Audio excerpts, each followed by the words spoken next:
कलीमुल्लाह इस्लामाबाद से पूछते हैं कि आजकल हाउसिंग सोसाइटी डाउन पेमेंट लेकर किस्तों पर प्लाट की फाइल देते हैं, जो कुछ किस्तें अदा होने प्लाट का नंबर अलॉट किया जाता है। क्या ये लेना शरीयत इस्लामी के रोज से जायज है?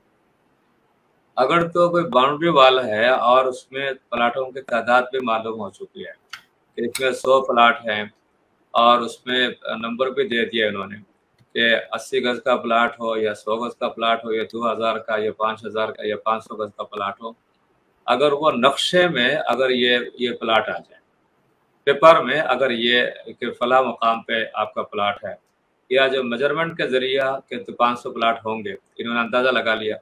और फिर उसकी फ़ाइल दे दी, तो उस सूरत में फ़ाइल के ज़रिए भी किसी तरह तायन हो जाती है। और फिर दूसरी बात है कि अगर वो ये गली वगैरह बता दें, नंबर वगैरह बता दें तो ठीक है। लेकिन अगर जगह ऐसी है कि जिसमें जितने प्लाट का मंसूबा इन्होंने बनाया, इतने प्लाट की गुंजाइश नहीं है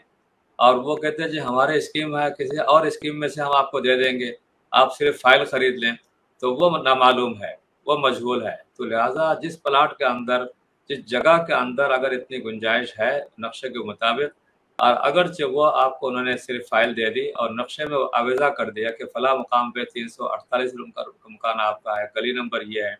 अगर इस तरह तारुफ़ हो जाए, तायुन हो जाए, तो फिर ये लेना दुरुस्त हो जाएगा। लेकिन अगर जगह छोटी सी है और प्लाट आपने 1000 की आपने प्लानिंग बनाई है, जबकि वहाँ 500 के प्लाट है, तो ऐसी सूरत में हर बंदे की जगह में कमी वाक़ होगी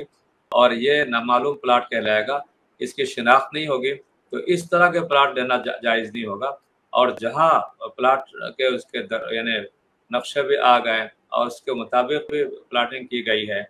गो पर अब इस वक्त आपको कब्जा ना मिले, फिर तरह के प्लाट की खरीदो फरोख्त की गुंजाइश होगी और आगे यानी बुकिंग की गुंजाइश होगी जगह की।